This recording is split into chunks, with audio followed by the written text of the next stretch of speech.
A misteriosa morte de Nolan Wells, de 18 anos agora, se tornou uma notícia nacional e um debate em todo o país. Alguns acreditam que ele foi vítima de um ataque racial, enquanto outros acham que foi um trágico acidente que não tem nada a ver com raça.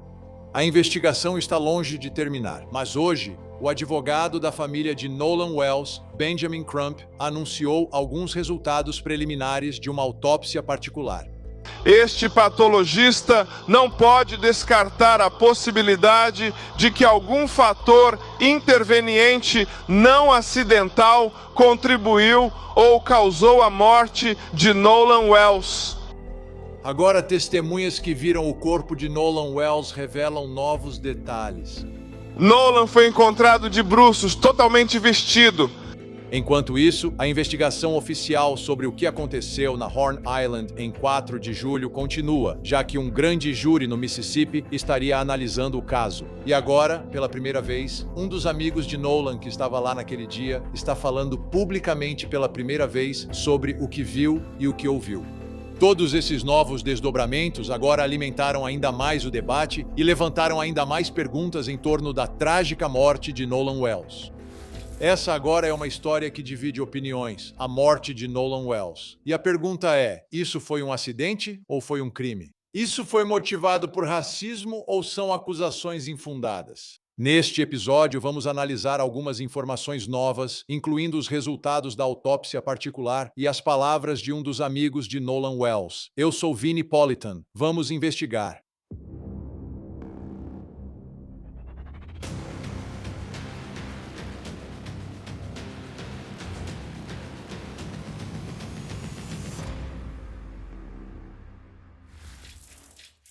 Então, o que estamos aprendendo sobre a Horn Island no dia 4 de julho é que essa é uma grande celebração para os moradores locais. Todo mundo está na água. E a Horn Island, a cerca de 16 quilômetros da costa do Mississippi, é um lugar onde as pessoas se reúnem. Sabe, a água, você pode meio que andar por ela um pouco. Você pode ir até a praia. Não tem nada lá. Tipo, não tem absolutamente nada lá. Também estamos descobrindo novas informações de que Nolan Wells saiu não apenas com alguns amigos, mas com um grupo grande. É isso que um dos amigos dele está dizendo. Vamos falar sobre isso. Essa é uma imagem bem diferente da que foi apresentada, certo? Vimos a foto do Nolan com 3 amigos e pensamos, ok, 4 caras saindo juntos. Talvez haja um quinto ou um sexto, mas não, é um grupo muito maior. Na verdade, o grupo era tão grande que eles saíram em 3 barcos diferentes e foram seguindo uns aos outros até lá. Então, essa é uma situação bem diferente do que eu tinha em mente sobre o que estava acontecendo naquele dia. Eu pensei que era tipo, ok, tem algumas pessoas lá fora, sabe? Talvez algumas dezenas de pessoas em Horn Island, mas estamos ouvindo que os números são muito maiores. E ele estava lá com alguns amigos, mas na verdade era um grupo bem maior. Além disso, estamos aprendendo muito mais agora com Ben Crump, que é o advogado que representa a família de Nolan Wells, tentando descobrir tudo e garantir que uma investigação completa e transparente aconteça aqui. E eles contrataram seu próprio médico legista para realizar uma autópsia particular. E esses resultados preliminares já saíram. E nós vamos falar sobre esses resultados da autópsia particular. Muito significativos, muito importantes em tudo isso, mas são preliminares e fazem parte da segunda autópsia porque o médico legista do estado ainda não divulgou nenhuma informação. Agora, a outra informação muito importante que foi revelada por Ben Crump hoje, falando sobre Nolan Wells. E quando ele foi encontrado, como estava o corpo dele e, mais importante ainda, o que ele estava vestindo. Ouça isso. O fato, Christine, de que a United Cajun Navy é tão aberta, o fato de que eles nos disseram, não ouvimos de nenhum dos oficiais locais que Nolan foi encontrado de bruços, totalmente vestido. Bem, isso é significativo para nós, porque da última vez que o vimos nos vídeos, ele estava sem camisa. Então, em que momento ele colocou a camisa? Alguém viu alguma coisa? Alguém sabe de algo? Havia quase 300, 400 pessoas Alguém sabe de algo? Certo, totalmente vestido. A United Cajun Navy é uma organização privada que atua em buscas e resgates, e já os vimos em vários casos que cobrimos ao longo dos anos. E um membro da United Cajun Navy deixou claro que, com base em suas observações, ele estava de bruços, totalmente vestido. O que exatamente significa totalmente vestido? Bem, no mínimo você vai estar usando uma camisa, certo? Quero que você dê uma olhada neste vídeo. Isso é da TMZ. E isso foi do dia em que Nolan Wells desapareceu em Horn Island. E ali está ele. E você percebe nesse vídeo? Sem camisa. Isso é de acordo com os metadados por volta das 2h23 da tarde. Então isso seria algumas horas antes daqueles barcos partirem. Mas naquele momento não estava totalmente vestido, apenas de calção de banho. Agora, o que significa o termo totalmente vestido? Significa que você tira a sunga ou significa que você está de camisa? Significa que você está de camisa e sapatos? Não está claro. Mas, no mínimo, se você vai descrever alguém como totalmente vestido, essa pessoa vai estar de camisa. Então, quando foi que ele colocou uma camisa? E por que ele estava usando uma camisa? Por que ele estava na água com uma camisa, certo? Essas são perguntas importantes que ainda não foram respondidas, mas agora são novas informações. Isso levanta, sabe, curiosidade sobre a linha do tempo das 2h23 até o momento em que ele aparentemente desaparece. Sem camisa e depois usando uma camisa, de acordo com a United Cajun Navy. Então isso é um grande avanço em tudo isso. Porque se você está colocando sua camisa, isso provavelmente te colocaria em um barco, não na ilha, não na água, mas potencialmente em um barco se preparando para voltar. Quero dizer, essa é a implicação natural disso, a menos que, você sabe, por algum motivo, ele tenha colocado a camisa ainda na ilha. Mas naquela imagem que vimos, ele não estava com a camisa quando estava meio que pendurado no barco. Então, por que ele estava de camisa? Ou será que isso é uma reportagem imprecisa, sabe? Isso também é possível. Isso pode ser impreciso. Eu não sei. Vamos ver. Vamos ficar de olho nisso. Agora, isso é enorme. Além disso, Benjamin Crump apresentou ao público os resultados da autópsia preliminar feita por um médico legista particular que eles contrataram para isso. Isso foi, na verdade, pago por Colin Kaepernick, o ex-jogador de futebol americano. Então vamos ouvir o que Ben Crump revelou neste encontro de hoje. Coisas fascinantes. Então, o Dr. Roger Mitchell, patologista forense certificado, elaborou um relatório preliminar sobre a morte de Nolan Xavier Wells. Ele conduziu e, quero dizer, apresentou esse relatório em 19 de julho de 2026. Relatório preliminar, segundo a autópsia, morte de Nolan Xavier Wells. Causa da morte indeterminada, investigação pendente. E vamos explicar isso conforme analisamos o relatório nesta manhã. A circunstância da morte indeterminada, pendente de investigação. Constatações preliminares. E isto é significativo. Área focal de descoloração avermelhada no tecido mole da parte de trás da cabeça, na região occipital. Ele disse que a etiologia é desconhecida neste momento. Muito significativo. Para o Dr. Menchon foi que a anterior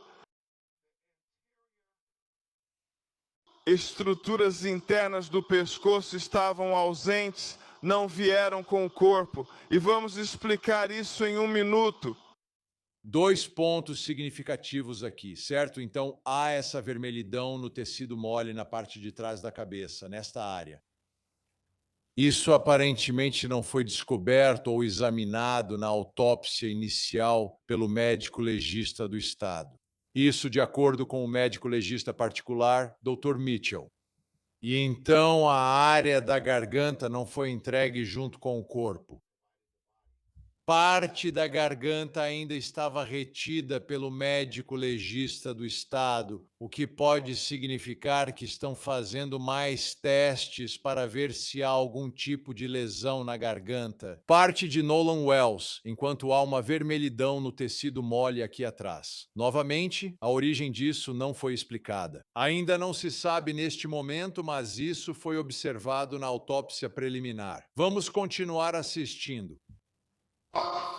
Como ele encontrou uma descoloração avermelhada quando abriu a parte de trás da cabeça dele em direção ao osso occipital, e ele viu essa descoloração vermelha, e nós realmente vimos as fotos disso. É significativo. Você não consegue deixar de se perguntar por que isso está vermelho escuro aqui na parte de trás da cabeça dele. E por isso foi importante que ele destacasse isso em seu relatório. Ele disse: a etiologia desse achado não está clara. Não há lacerações da pele sobrejacente nem fraturas do crânio subjacente. Esses achados são inconclusivos quanto a uma lesão perimortem, tanto pela extensa decomposição quanto pela ausência de lesões associadas. Esse achado, no entanto, é significativo o suficiente para ser destacado neste relatório preliminar para investigação adicional. É importante reiterar que o achado não poderia ter sido observado na primeira autópsia, porque a dissecção posterior da cabeça e do pescoço não foi realizada. Ele disse outra limitação, mova isso de volta para cá. Outra limitação enfrentada por este patologista forense foi a ausência das estruturas internas anteriores do pescoço, a traqueia e a cartilagem laríngea, a tireoide e o osso ióide não foram recebidos com o corpo. Então ele está dizendo que a garganta não foi recebida com o corpo quando ele recebeu o corpo de Nolan Wells em Washington, D.C., para realizar a segunda autópsia. Então vamos discutir isso com base no que ele disse sobre isso. Ele disse que se presume que o patologista inicial reteve essas estruturas para avaliação adicional. Ele disse que a retenção das estruturas anteriores do pescoço durante uma autópsia inicial é uma prática comum na patologia forense. Ele foi o médico legista-chefe por 7 anos em Washington, D.C. E ele disse que se houvesse preocupação com a garganta, ou qualquer fratura ou compressão da garganta, eles também reteriam essas estruturas. Ele não sabe por que eles retiveram a garganta, mas disse que a garganta não estava com o corpo de Nolan Wells quando ele o recebeu em Washington, D.C. para realizar a segunda autópsia. Então vamos parar aí por um segundo. Então não há nenhuma alegação de que algo está sendo escondido do médico legista particular que está fazendo essa autópsia, certo? Não se alega que isso esteja sendo escondido. Há um motivo para isso não ter sido fornecido. E esse motivo pode ser uma investigação adicional, uma análise mais aprofundada, mais testes para lesões ou algo na região da garganta. Esses resultados são desconhecidos, não sabemos o motivo. Mas, de novo, não estão acusando o Estado de esconder provas. O que eles estão dizendo é: escute, há um motivo, há potencialmente um motivo pelo qual isso seria retido. Vamos continuar assistindo. Ele disse, mesmo assim, uma dissecção cervical posterior realizada sem a revisão das estruturas anteriores do pescoço é incompleta. Portanto, este patologista não pode descartar lesão no pescoço como um fator contribuinte, um fator contributivo ou uma causa da morte. Ele disse que precisaria que o médico legista do Mississippi permitisse que ele examinasse a garganta. É por isso que ele disse que o resultado da autópsia dele é indeterminado, aguardando investigação. Por fim, em casos em que uma morte ocorreu em ou perto de um corpo d'água com suspeita de afogamento, é importante confirmar como essa pessoa entrou na água. Esse é o cerne da questão. Essa informação é especialmente importante nos casos de morte de pessoas que sabem nadar.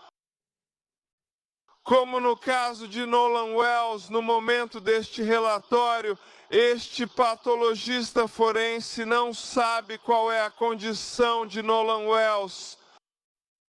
Ele não sabia se ele estava consciente ou inconsciente quando entrou na água. Ele disse que isso seria importante. Ele disse que não sabia se foi forçado a entrar na água ou se entrou na água por conta própria. Ele disse que isso seria significativo. Então ele disse que a condição de Nolan Wells, antes de entrar na água, seria o ponto crucial da questão. Seria de extrema importância poder determinar a causa e o modo de morte. Ele disse que as circunstâncias exatas da morte são necessárias para determinar o modo de morte. Por esses motivos, este patologista não pode descartar. E deixe-me realmente chamar sua atenção para isso. Por esses motivos, este patologista não pode descartar que quaisquer fatores intervenientes não acidentais tenham contribuído ou causado a morte de Nolan Wells. Entenda, ele disse que, com base no exame do corpo, ele não pode descartar a possibilidade de crime. Isso é significativo. Ainda não foi determinado. Ou seja, você não descarta nem crime nem acidente. Não é nenhum dos dois. Pode ter várias interpretações. Mas, no fim das contas, não há informação suficiente. E parece que parte dessa informação teria que vir de testemunhas oculares, não só da autópsia, como, por exemplo, como ele acabou ali. Ele foi forçado a entrar na água. Isso não é algo que você necessariamente vai conseguir descobrir só com uma autópsia. De jeito nenhum. O que eu quero fazer agora é trazer mais informações que estamos recebendo. E essas informações vêm de alguém que é um dos amigos de Nolan. O nome dele é Warren Hudson. Ele esteve no Officer Tatum Show, deu uma entrevista e, na primeira parte da entrevista, revelou mais fatos sobre aquele dia e circunstâncias que mostram um quadro bem diferente, pelo menos para mim. E começa com o fato de que havia tanta gente que tivemos que nos dividir em 3 barcos. Comentando sobre quantas pessoas estavam no grupo indo para Horn Island naquele dia, não era Nolan Wells e 2 ou 3 amigos. Era um grupo muito maior que precisava ser dividido em 3 barcos separados. Era um grupo grande de pessoas indo. Agora, eu não sei se esse número é preciso, mas Warren Hudson disse que havia cerca de 2 a 3, talvez 4 mil pessoas lá, em toda a Horn Island, que tem vários quilômetros de extensão. E ele estava descrevendo fileiras e mais fileiras de barcos que estavam alinhados e, você sabe, amarrados e ancorados em diferentes partes da ilha, que novamente se estende por vários quilômetros. É uma ilha-barreira relativamente grande. Agora ele está descrevendo onde Nolan estava. Nolan estava no Triton 22 do Wyatt, que é, acho, um tipo de barco. Nolan saiu no Triton. Nós tínhamos um Palm Beach. Acho que esse é outro tipo de barco. Um Palm Beach 18. Havia 4 caras nesse. Havia cerca de 8 pessoas no Triton, e o resto do grupo, de 10 a 15, 16 pessoas, estava no Tide Line do meu camarada. Eles tinham um Triton, um Palm Beach e um Tideline, 3 tipos diferentes de barco de 3 tamanhos diferentes. Há 4 pessoas em um, 8 pessoas no barco em que Nolan está e mais 10 a 16 pessoas no terceiro barco. Então esse é um grupo grande, o que significa que deveria haver muita informação vindo desse pessoal. Ele também disse que, quando chegamos lá, ajudei meus amigos a amarrar os barcos. Então, os barcos estavam amarrados juntos. Assim, os 3 barcos ficaram um ao lado do outro. Então, novamente, eles permaneceram como um grupo. E o que eles estavam fazendo naquele dia? Exatamente o que imaginamos. Todo mundo estava bebendo. Era o 4 de julho. Era uma grande festa, basicamente uma grande festa. Mas como uma festa resulta na morte de Nolan Wells? Essa é uma pergunta que ainda não foi respondida. Mas hoje temos uma ideia muito mais clara de como era a cena e de quais são alguns dos resultados da autópsia. É isso por enquanto. Eu sou Vini Politan. Muito obrigado por assistir. Agradeço de verdade. Até a próxima, por favor, não se esqueça de abraçar as crianças.